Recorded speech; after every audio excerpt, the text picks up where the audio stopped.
नमस्कार दोस्तों, स्वागत है आपका आपके अपने YouTube चैनल आर के सागर यूनिक स्टडी में।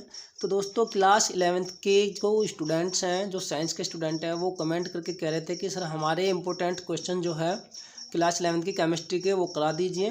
तो मैंने जो है एक डिसीजन लिया है, एक निर्णय लिया है कि मैं क्लास 11th के जो इम्पोर्टेंट खास जो टॉपिक हैं जिनसे एग्ज़ाम में क्वेश्चन पूछे जाते हैं, उनको मैं अपने इस यूट्यूब चैनल पर जो है आपको बना करके उनकी वीडियो जो है अपलोड कर देता हूँ।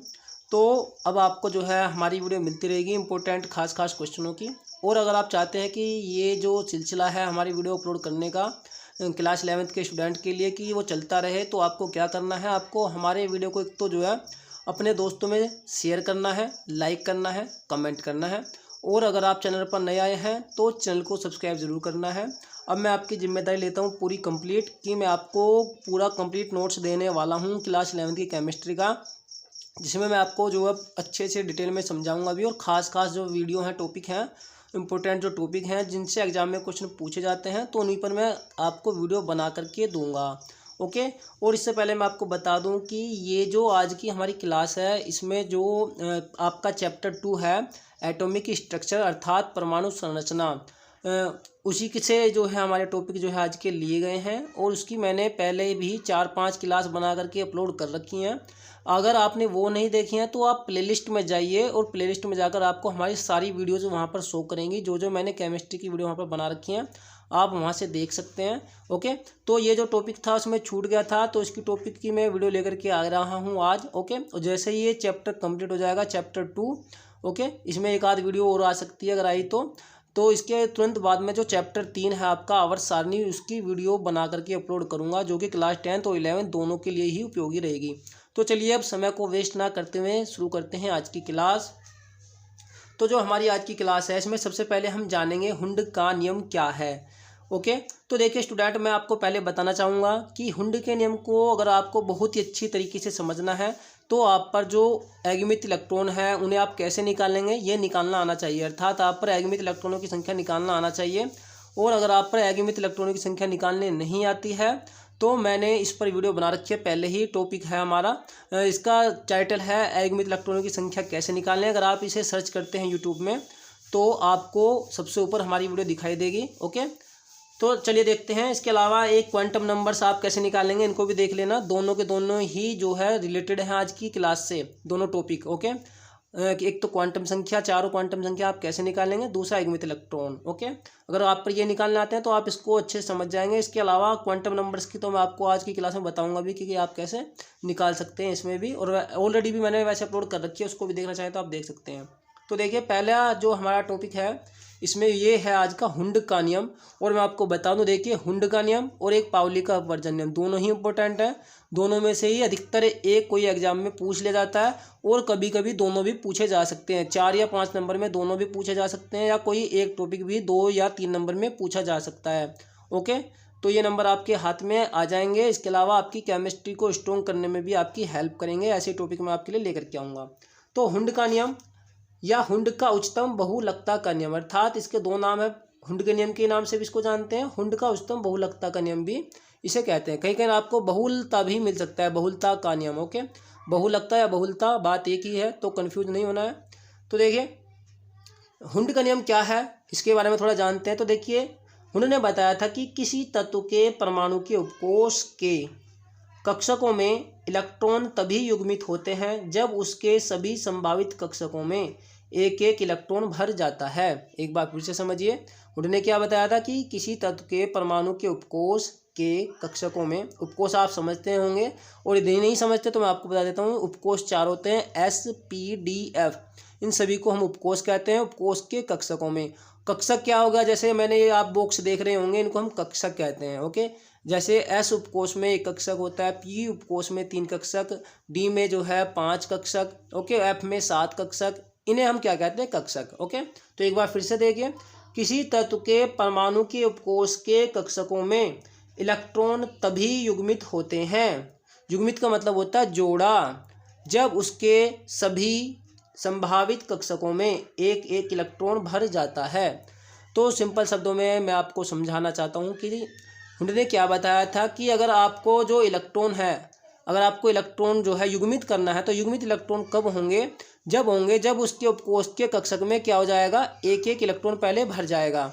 ओके, क्या भर जाएगा, पहले एक एक इलेक्ट्रॉन भर जाएगा। जैसे एग्जाम्पल आप देखिए, यदि हम बात करते हैं एस उपकोष की, तो देखिए एस उपकोष में आपको पता अधिकतम 2 इलेक्ट्रॉन होते हैं। अगर आपको दोनों इलेक्ट्रॉन भरने हैं तो देखिए ये सही तरीका है।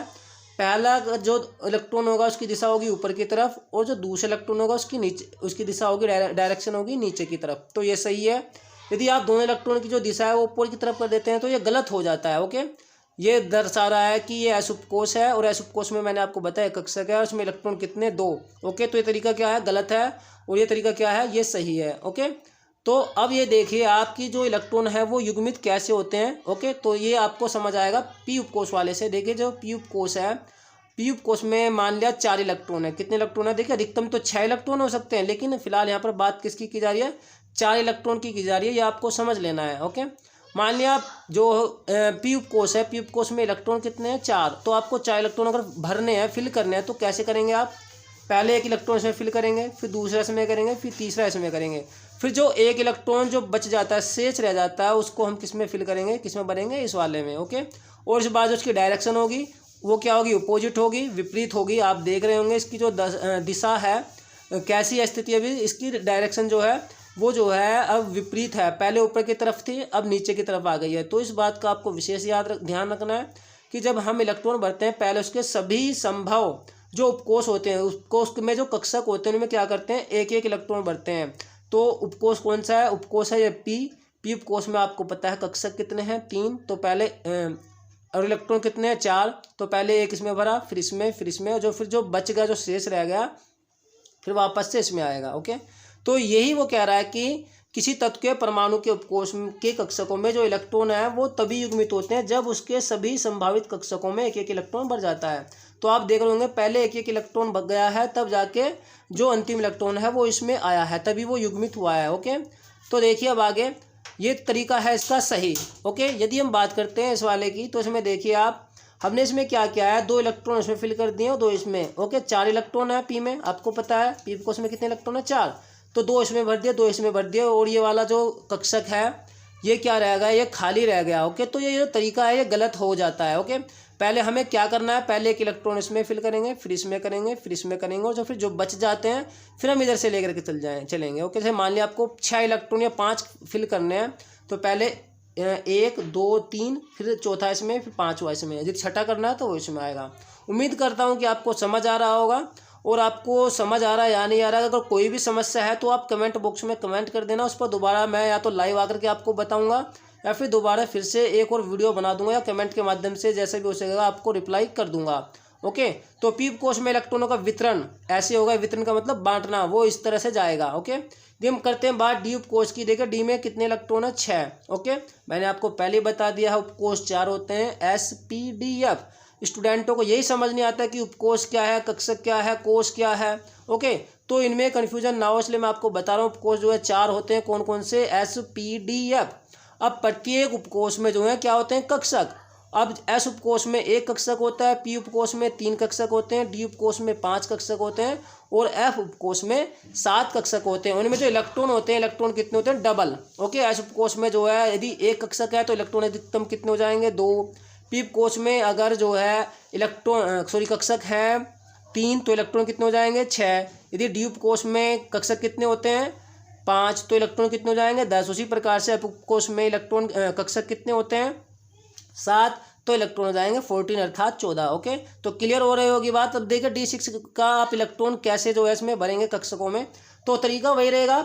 आपको पता है डी उपकोष में जो है 5 कक्षक हैं, तो सब में पहले एक एक इलेक्ट्रॉन फिल करना, 1 2 3 4 5। अब एक जो बच गया उसको हम 2 बार से इसमें भरेंगे। ओके, इस बार जो उसकी डायरेक्शन है वो कैसे होगी, वो नीचे की तरफ होगी। तो ये तरीका है सही। अब इस वाले को भी देखिए, तो हमने क्या किया, 2 4 6 इसको ऐसे भर दिया, जो आगे के 2 कक्षक है उनको क्या कर दिया, खाली छोड़ दिया है। तो ये जो तरीका है बिल्कुल गलत है, एकदम रॉन्ग है। तो आपको ऐसे इलेक्ट्रॉन नहीं फिल करना है। और इसी बात को बताया था हुंड ने कि जो परमाणु होता है, परमाणु में जो उपकोष होते हैं और उपकोष में जो उनमें जो कक्षक होते हैं, कक्षक में जो इलेक्ट्रॉन होते हैं वो कब युग्मित होते हैं, जब पहले सभी जो उसके संभावित कक्षक है उनमें एक एक इलेक्ट्रॉन भर जाता है तब। ओके, ऐसा नहीं कि आप जो है शुरू से ही उनको युग्मित करते चल रहे हैं। युग्मित का मतलब उनका जोड़ा बनाते चल रहे हैं। युग्मित कब होंगे, पहले आप एक एक इलेक्ट्रॉन फिल करेंगे अर्थात भरेंगे, और फिर उसके बाद में जो इलेक्ट्रॉन अगर बचते हैं तब आप क्या करेंगे, उसका जो है जोड़ा बनाएंगे। सपोज कीजिए आपको 5 ही इलेक्ट्रॉन फिल करने हैं इसमें, या 4 करने हैं, तो आप सब में पहले एक एक भरेंगे, 1 2 3 4, बाकी का आप आगे के खाली छोड़ देंगे। तो खाली रहने से कोई प्रॉब्लम नहीं है, ओके। लेकिन तरीका क्या रहेगा, पहले आपको जो है एक एक इलेक्ट्रॉन फिल करना है, ओके। तो डी कोष में इस प्रकार से इलेक्ट्रॉन भरे जाएंगे। यदि हम बात करते हैं एफ कोष की, तो आगे देखिए उसमें कैसे भरे जाएंगे। तो देखिए स्टूडेंट, एफ कोष में इलेक्ट्रॉन का वितरण कैसे होगा। तो यहाँ पर देखिए आप F8 अर्थात एफ कोष में हमें 8 इलेक्ट्रॉन भरने हैं, ओके। इसका मतलब इलेक्ट्रॉन आपको भरने हैं, जैसे उसमें 6 भरे थे, इसमें 4 भरे थे। तो एफ कोष में अगर आपको 8 इलेक्ट्रॉन भरने हैं तो कैसे भरेंगे, तो 1 2 3 4 5 6 7। तो आपको पता है एफ कोष में जो है 7 कक्षक होते हैं, सभी में पहले एक एक इलेक्ट्रॉन जाएगा, उसके बाद जो इलेक्ट्रॉन शेष रह जाता है वो फिर इसमें जाएगा, ओके। और आपको पता है एफ कोष में अधिकतम जो इलेक्ट्रॉन है वैसे वो 14 हो सकते हैं, लेकिन फिलहाल हमें तो कितने भरने हैं, सिर्फ 8 ही भरने हैं, ओके। 8 भरने हैं, तो 7 तो इसमें हो गए और 8वां किस में चला जाएगा, इसमें आ गया, ओके। अगर 9वां आता तो 9वां इसमें, 10वां भरना होता तो इसमें, 11 होता तो इसमें, 12वां तो इसमें, 13 तो इसमें, 14 होता तो इसमें। इस प्रकार से आप इलेक्ट्रॉन क्या कर सकते हैं, फिल कर सकते हैं। अगर हम इसकी बात करते हैं तो यहाँ पर तरीका ये देखिए, 2 इलेक्ट्रॉन जो है इसमें भर दिए, 2 इसमें 2 इसमें 2 इसमें, तो ये तरीका क्या हो गया, ये गलत हो गया। तो युग्मित कैसे होंगे, पहले सभी संभव कोष में एक एक इलेक्ट्रॉन भरेगा, फिर उसके बाद जो इलेक्ट्रॉन बचता है तब उसमें आएगा। तो अब यहाँ पर ये ऐसे युग्मित होंगे, ना कि ऐसे युग्मित होंगे कि पहले ही आप उनको 2 करते चल रहे हैं, ओके। तो ये तरीका गलत है। चलिए देखते हैं अब अगला नियम। तो ये था हुंड का नियम। उम्मीद करता हूँ आपको समझ में आ गया होगा, और अगर कोई भी प्रॉब्लम आई है, कोई भी समस्या हो, तो आप कमेंट बॉक्स में कमेंट कर देना, ओके। तो चलिए देखते हैं पाउली का अपवर्जन नियम। और मैं इससे पहले आपको पाउली का अपवर्जन नियम पढ़ाऊँ, कुछ मैं आपको बातें बता देना चाहता हूँ क्वांटम नंबर्स के बारे में। तो पहले क्वांटम नंबर्स के बारे में जान लेते हैं। इससे आप क्वांटम नंबर्स कैसे निकाल सकते हैं, ये भी आप निकाल सकते हैं, चारों के चारों क्वांटम नंबर्स। तो देखिए स्टूडेंट, थोड़ा सा देख लेते हैं कि आप क्वांटम संख्याओं के मान कैसे निकालेंगे। अगर आपको निकालना आता है तो बहुत अच्छी बात है, अगर नहीं आता है तो भी देख लीजिए, ओके। बहुत ही शॉर्ट ट्रिक के माध्यम से मैं आपको बताने वाला हूँ, तो ज़्यादा समय नहीं लूँगा। तो देखिए जल्दी से, क्वांटम संख्याओं के मान ज्ञात करना आप कैसे ज्ञात करेंगे, ओके। अगर आपको क्वांटम संख्याओं के मान ज्ञात करने आते हैं तो पाउली का जो नियम है या पाउली का अपवर्जन नियम, उसको आप आसानी से समझ सकते हैं। तो देखिए, जो क्वांटम संख्या है 4 होती हैं। मुख्य क्वांटम संख्या जिसको हम एन से प्रदर्शित करते हैं, दिगंशी क्वांटम संख्या इसे हम स्मॉल एल से प्रदर्शित करते हैं, चुंबकीय क्वांटम संख्या इसको हम स्मॉल एम से प्रदर्शित करते हैं, चक्रण क्वांटम संख्या इसको स्पिन भी कहते हैं, चक्रण या स्पिन क्वांटम संख्या इसे हम एस स्मॉल एस से प्रदर्शित करते हैं। बेशक आपको बड़ा एस लग रहा होगा, लेकिन स्मॉल एस है, ओके। स्मॉल आपको बनाना है। तो देखिए, अगर आपको मुख्य क्वांटम संख्या का मान निकालना है तो आप कैसे निकालेंगे। तो देखिए, मुख्य क्वांटम संख्या के मान के लिए, तो जो मुख्य क्वांटम संख्या है ये क्या है, यह है मुख्य कोष को प्रदर्शित करती है। जैसे तो मुख्य कोष क्या होता है, बात यहाँ पर ये आती है। तो ये क्वेश्चन एक आपका यहाँ पर खड़ा हो जाता है। देखिए, मान लीजिए ये कोई परमाणु है, परमाणु का नाभिक है। ये क्या है, परमाणु का नाभिक। और ये नाभिक के चारों तरफ क्या है, कक्षाएं। ये पहली कक्षा है, दूसरी, तीसरी, चौथी, 5वीं, 6वीं, 7वीं। अभी तक आपको पता है सिर्फ ऐसा ही परमाणु जो है ज्ञात है जिसमें केवल अधिकतम केवल 7 ही कक्षा हैं, और इन कक्षाओं को ही हम कोष कहते हैं। क्या कहते हैं, कोष कहते हैं। और ये जो मुख्य क्वांटम संख्या है ये किसको प्रदर्शित करती है, ये कोष या कक्षा को प्रदर्शित करती है। और कोष को इंग्लिश में सेल भी कहते हैं, ओके। यह मुख्य कोष को प्रदर्शित करती है, मुख्य कोष को क्या करती है, प्रदर्शित। और इसको मुख्य ऊर्जा स्तर भी कहते हैं। इसके नाम आप नोट कर लीजिए, मैं आपको बता रहा हूँ।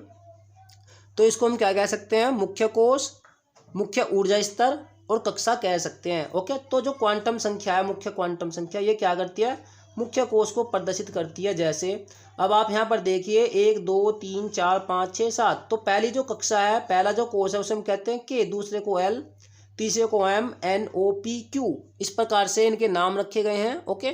तो जो के आपका कोष होता है, जो के कोष होता है, के लिए जो एन का मान अर्थात मुख्य क्वांटम संख्या का मान है वो कितना हो जाएगा, 1। कितना हो जाएगा, 1। क्यों, क्योंकि ये पहली कक्षा है या पहला कोष है, ओके। इसके लिए एन का मान 2, इस वाले के लिए 3, इसके लिए 4, इसके लिए 5, इसके लिए 6 और इसके लिए 7। इस प्रकार से अधिकतम जो एन के कुल मान है वो कितने हो सकते हैं, 7 हो सकते हैं। तो ये क्या करती है, मुख्य क्वांटम संख्या या मुख्य कोष को प्रदर्शित करते हैं। और ऐसे भी आप इसको समझ सकते हैं, जैसे अगर 4s1 है आपका, 4s1 में कह रहा है कि इसके लिए आपको n का मान बताना है। किसका मान? n का। वैसे तो आपसे चारों क्वांटम संख्याओं के मान भी पूछ सकता है और किसी एक का भी पूछ सकता है, तो पहले आप एक एक का सीखिए तभी आपको चारों क्वांटम संख्याओं का मान निकालना आएगा। तो जैसे अगर कह रहा है कि 4s1 के लिए n का मान, तो 4s1 के लिए n का मान क्या होगा? 4। वह 2p5 के लिए n का मान क्या होगा? 2। क्यों होगा? क्योंकि ये जो नंबर है, ये जो संख्या, ये किसको दर्शाती है? मुख्य कोष को। जो इलेक्ट्रॉन है वो कौन से कोष का है? 1 2 3 4 चौथे कोष का है। ओके, तो n की वैल्यू क्या हो जाएगी? 4। अगर हम इसमें बात करते हैं 2p5 में, तो n की वैल्यू 2 होगी। क्यों होगी? क्योंकि ये जो 2 है ये किसको दर्शा रहा है? कोष को दर्शाता है। तो 1 2 आप यहाँ पर देख रहे होंगे। ओके, तो जो इलेक्ट्रॉन है वो किस में होगा? इस वाले कोष में होगा, दूसरे कोष में। तो n की वैल्यू कितनी हो जाएगी? 2 हो जाएगी। तो मैंने इसलिए यहाँ पर लिख दिया 4s1 के लिए n का मान 4 और 2p5 के लिए n का मान 2 होगा। इसके ऊपर जो नंबर है इससे हमें कोई मतलब नहीं है मुख्य क्वांटम संख्या के मान के लिए, सिर्फ मैं केवल मुख्य क्वांटम संख्या के मान की बात कर रहा हूँ। तो जो मुख्य क्वांटम संख्या है सिर्फ यहाँ से आप उसको बता सकते हैं। तो n की बराबर जो वैल्यू है वो 4 होगी, इसमें n की वैल्यू 2 होगी। उसी प्रकार से अगर 3d10 है तो n की वैल्यू 3 हो जाएगी। अगर 1s2 है तो n की वैल्यू 1 हो जाएगी। उम्मीद करता हूँ आपको समझ आ गया होगा। ओके, अब देखिए आप दिगंशी क्वांटम संख्या का मान कैसे निकालेंगे, अर्थात जो l का मान है। तो n का मान आप ऐसे निकाल सकते हैं। तो स्टूडेंट, दिगंशी क्वांटम संख्या का मान निकालने के लिए, अर्थात जो l होता है, l का मान निकालने के लिए आपको याद रखना है कि जो इलेक्ट्रॉन है, अंतिम काट देना है, यहाँ से अंतिम मत रखना, कि अगर इलेक्ट्रॉन s उपकोष में है, s उपकोष तो आपको पता लग गया। अगर इलेक्ट्रॉन s उपकोष में, जैसे अगर हम 4s1 की बात करते हैं, तो l बराबर क्या हो जाएगा? 0 होगा। ओके, यदि इलेक्ट्रॉन जो है कौन से उपकोष में है? s उपकोष में। जैसे 4s1 में, अब इसमें आपका इलेक्ट्रॉन है, किस में है? 4s में तो है ये इलेक्ट्रॉन। ओके, तो n की वैल्यू कितनी हो जाएगी? 0। अगर अब आप यहाँ पर देखिए, इसमें जो इलेक्ट्रॉन है वो किस में है? वो p में है। किस में है? p में है। आप देख रहे हो 2p5 लिखा है, तो p में इलेक्ट्रॉन कितने हैं? 5 इलेक्ट्रॉन है। इसमें s में कितने इलेक्ट्रॉन थे? 1। तो p में इसमें 5 इलेक्ट्रॉन है। ओके, तो p उपकोष के लिए जो वैल्यू होगी l की, वो होगी 1। कितनी होगी? 1। तो आप सीक्वेंस में याद रख सकते हैं SPDF। s के लिए l की वैल्यू 0, p के लिए 1। ओके, l की वैल्यू, और d के लिए कितनी होगी? 2 l की वैल्यू। और जो f उपकोष है, f उपकोष के लिए जो l की वैल्यू है वो कितनी हो जाएगी? 3 हो जाएगी। अब आपको समझ आ गया होगा। जैसे मैंने यहाँ पर भी एक एग्जांपल और लिख दिया है, देखिए आप, कि 2p3 के लिए, किसके लिए? 2p3 के लिए l बराबर कितनी होगी? 1 होगा। l बराबर की वैल्यू कितनी होगी? 1। और अगर d उपकोष में होता, अगर जैसे मान लो 3d3 है, कितना है? 3d3, तो l की वैल्यू इसमें कितनी हो जाती है? तो l की वैल्यू 2 हो जाती है। ओके, उम्मीद करता हूँ आपको समझ आ गया होगा कि आप l का मान कैसे निकालेंगे। अब आप आगे देखिए m के मान के लिए। तो देखिए स्टूडेंट, m का मान आप कैसे निकाल सकते हैं?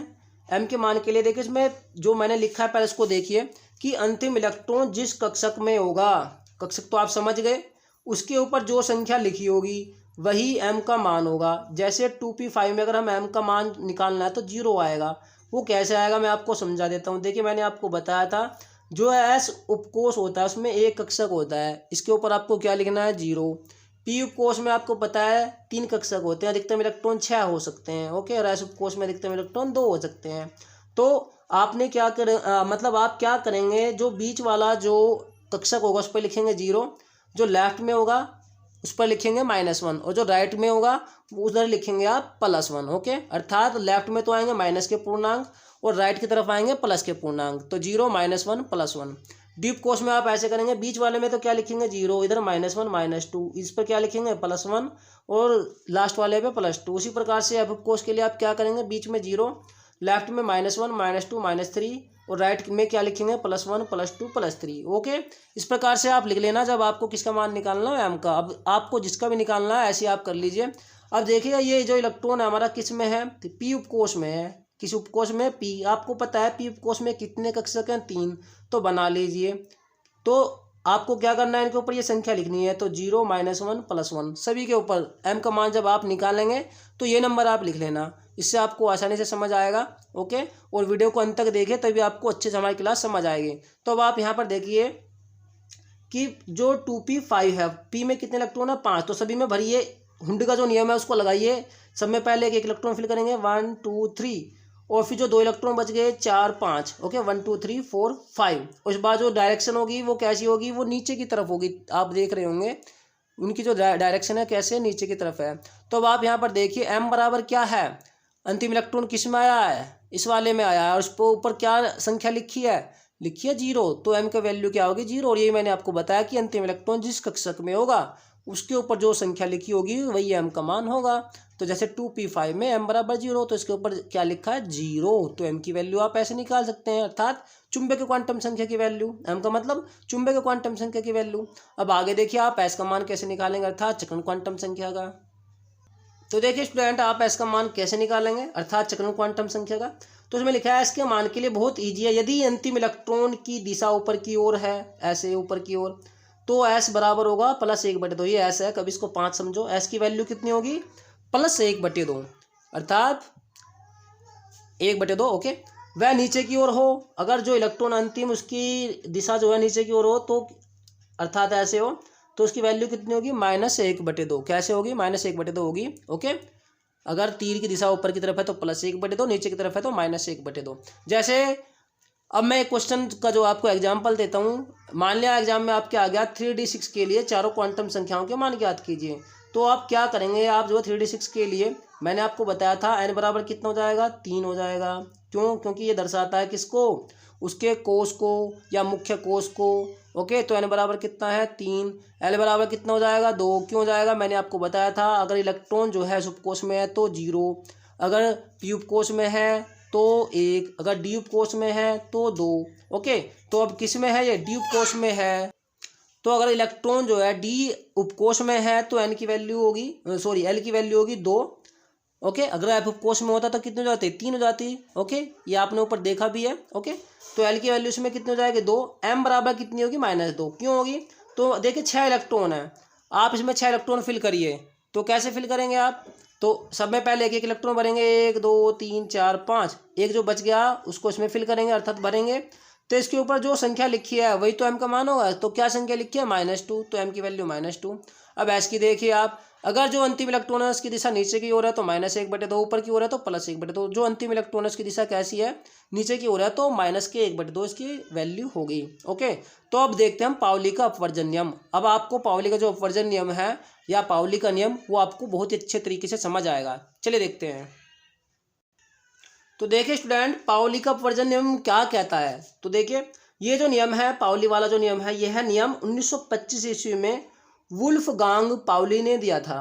ओके, किसने दिया था, वुल्फगांग पाउली ने। और इस नियम के अनुसार क्या कहता है ये नियम, किसी एक ही परमाणु में उपस्थित किन्हीं 2 इलेक्ट्रॉनों की चारों क्वांटम संख्याओं के मान समान नहीं हो सकते हैं। तो पाउली ने क्या बताया था कि कोई अगर एक परमाणु है उसमें 2 इलेक्ट्रॉन उपस्थित हैं, तो दोनों इलेक्ट्रॉनों की जो चारों क्वांटम संख्याएं हैं उनके मान क्या होंगे, समान नहीं हो सकते, भिन्न होंगे। कैसे होंगे, उदाहरण द्वारा देखे समझते हैं। उदाहरण जैसे अगर 1s है, 1s में 2 इलेक्ट्रॉन है, तो इसमें आपको क्या करना पड़ेगा, पहले तो इसके पहले इलेक्ट्रॉन की क्वांटम संख्या निकालो और फिर इसके दूसरे इलेक्ट्रॉन की क्वांटम संख्या निकालो। ओके, तो यहाँ पर मैंने लिख दिया है कि 1s2 में उपस्थित दोनों इलेक्ट्रॉन की जो क्वांटम संख्या है उनकी गणना निम्न प्रकार से हम कर सकते हैं। तो यहाँ पर मैंने लिख दिया क्वांटम संख्या कौन कौन सी, मुख्य क्वांटम संख्या, दिगंची क्वांटम संख्या, चुंबकीय और चक्रण। ओके, प्रथम इलेक्ट्रॉन के लिए और ये दूसरे इलेक्ट्रॉन के लिए। अगर हम 1s1 में ज्ञात कर रहे हैं तो आपको पता है n बराबर कितना हो जाएगा 1। ये क्या इसको दर्शाता है, मुख्य कोष को, तो n की वैल्यू कितनी हो गई 1। ओके, l की वैल्यू इसमें क्या हो जाएगी, मैंने आपको बताया अगर s उपकोष में इलेक्ट्रॉन है तो 0, अगर p में है तो 1, d में है तो 2, और अगर f में है तो 3। तो इलेक्ट्रॉन किस में है, s उपकोष में है, तो l की वैल्यू हो जाएगी 0। ओके, और m की वैल्यू कितनी हो जाएगी 0 हो जाएगी। क्यों हो जाएगी, आपको पता है m में जो है कितने मतलब जो s उपकोष होता है, s उपकोष में कितने कक्षक होते हैं, s उपकोष में होता है 1 कक्षक। कितना कक्षक होते हैं, 1 कक्षक, और इसमें इलेक्ट्रॉन कितना है 1। अगर आपको 1s1 की वैल्यू निकालनी है भाई, 1s2 में हम दोनों इलेक्ट्रॉन की निकाल रहे हैं, पहले हम 1s1 की निकालेंगे अर्थात पहले इलेक्ट्रॉन की, और फिर किसकी निकालेंगे, फिर हम दूसरे इलेक्ट्रॉन की निकालेंगे। तो आपको एक ही तो इलेक्ट्रॉन भरना है, तो 1 इलेक्ट्रॉन आपने भर दिया, इसके ऊपर क्या नंबर लिखा है 0, और जो उसके ऊपर जो नंबर अर्थात जो संख्या लिखी होती है वही वैल्यू होती है m की। तो m की वैल्यू कितनी हो गई 0। एस की वैल्यू क्या हो जाएगी, +1/2। क्यों हो जाएगी, क्योंकि इस बार जो डायरेक्शन है इसकी वो क्या है, ऊपर की तरफ है, तीर की दिशा। जो इलेक्ट्रॉन है अंतिम यही तो है, एक ही तो इलेक्ट्रॉन है, इसकी दिशा कैसे, ऊपर की तरफ है। तो एस की वैल्यू कितनी होगी, +1/2। अब द्वितीय इलेक्ट्रॉन के लिए देख लीजिए, दूसरा जो इलेक्ट्रॉन है अर्थात 1s2 के लिए, अभी हमने निकाली थी 1s1 के लिए। ओके, अब किसके लिए निकाल रहे हैं, 1s2 के लिए। अर्थात पहले हमने 1s में 1s1 के लिए अर्थात एक पहले इलेक्ट्रॉन के लिए, और हम क्या निकाल रहे हैं 1s में अब दूसरे इलेक्ट्रॉन के लिए निकाल रहे हैं। ओके, तो द्वितीय इलेक्ट्रॉन के लिए n बराबर तो एक ही होगा, बिल्कुल सीधी सी बात है, क्योंकि इलेक्ट्रॉन किस में है, पहले उपकोष में है। ओके, तो n की वैल्यू 1 हो गई, l की वैल्यू 0 ही हो जाएगी, क्योंकि इलेक्ट्रॉन किस में है, उपकोष में है। उपकोष के लिए आपको पता है l की वैल्यू 0 होती है, तो m बराबर भी क्या हो जाएगा, 0 हो जाएगा। अगर आपको दूसरे इलेक्ट्रॉन से फिल करना है तो उसकी दिशा इस बार आप कैसे बनाएंगे, आप बनाएंगे इस बार नीचे की तरफ। कैसे बनाएंगे, नीचे की तरफ। ओके, थोड़ा सा ठीक नहीं बन पा रहा है। ओके, तो आप ध्यान रखना थोड़ा, ये देखिए, ठीक है, नीचे की तरफ। ओके, तो इस बार जो दूसरा इलेक्ट्रॉन है उसकी डायरेक्शन कैसी होगी, वो होगी नीचे की तरफ। तो जब नीचे की तरफ होगी तो इसके ऊपर संख्या क्या लिखी है, संख्या तो इसके ऊपर भी वही लिखी है 0, तो m की वैल्यू क्या होगी 0, और s की वैल्यू इस बार क्या हो जाएगी, m की वैल्यू 0 हो जाएगी, s की वैल्यू क्या हो जाएगी -1/2। क्यों होगी, क्योंकि इस बार जो तीर की दिशा होगी, डायरेक्शन वो कैसी होगी, नीचे की तरफ होगी। ओके, तो अब आप देख रहे हैं अगर हम 2 इलेक्ट्रॉन लेते हैं किसी एक परमाणु के, तो पहले इलेक्ट्रॉन के लिए अलग मान है, दूसरे इलेक्ट्रॉन के लिए अलग मान है, 3 मान तो समान होंगे, लेकिन जो चौथा जो मान है वो निश्चित रूप से क्या होगा, अलग होगा। जैसे आप यहाँ पर देख रहे हैं, यहाँ पर s की वैल्यू क्या आई है, +1/2, और यहाँ पर s की वैल्यू क्या आई है, -1/2। तो यही नियम बताया था किसने, पाउली ने यही नियम दिया था कि अगर आप किसी भी परमाणु की चारों क्वांटम संख्याएं निकालते हैं तो उनकी चारों क्वांटम संख्याओं में सिर्फ 3 क्वांटम संख्याओं के मान समान हो सकते हैं, जुड़ने के 3 के भी हों। ओके, तो 3 के तो समान हो सकते हैं, उन्होंने एक संभावना बताई कि 3 के समान हो सकते हैं, लेकिन चौथा जो मान है वो समान नहीं होगा। जैसे अब आप यहाँ पर देख रहे हैं 3 तो समान है, एन के भी, एल के भी, एम के भी, लेकिन जो एस का मान है वो समान नहीं है। तो ये बात किसने बताई थी, पाउली ने। तो यही नियम दिया था पाउली ने कि कोई भी अगर आप परमाणु है उसके लिए चारों इलेक्ट्रॉन की क्वांटम संख्याएं क्या है, समान नहीं हो सकती हैं। ओके, तो उम्मीद करता हूँ कि आपको जो है ये समझ में आया होगा कि जो चारों क्वांटम संख्याएं हैं उनके मान समान नहीं होंगे किसी भी परमाणु में किन्हीं 2 इलेक्ट्रॉनों के लिए। ये नियम किसने दिया था, पाउली ने, और इसको हम क्या कहते हैं, पाउली का अपवर्जन नियम। तो ये थे दोनों नियम, जिसमें मैंने आपको जो हुंड का नियम है वो पढ़ाया, और पाउली का अपवर्जन नियम। साथ ही मैंने आपको क्वांटम नंबर्स कैसे निकालेंगे आप ये भी बता दिया है। तो उम्मीद करता हूँ कि आपको हमारी क्लास अच्छी लगी होगी। अगर आपको हमारी क्लास समझ आई है, अच्छी लगी है, तो प्लीज़ स्टूडेंट इस वीडियो को लाइक करें, शेयर करें और कमेंट जरूर करें। ओके, तो दोस्तों जितना आप लाइक कमेंट शेयर करेंगे उतनी ही मेरे द्वारा वीडियो आप हमारे इस यूट्यूब चैनल पर आपको प्रोवाइड कराई जाएंगी। तो दोस्तों मिलता हूँ मैं आपको नेक्स्ट क्लास में, तब तक के लिए नमस्कार, जय हिंद, जय भारत। पढ़ते रहिए और अपना ख्याल रखिए, और जितने भी क्लासेस मैंने दे रखी हैं प्लेलिस्ट में जाइए, वहाँ पर जाकर के देख लीजिए।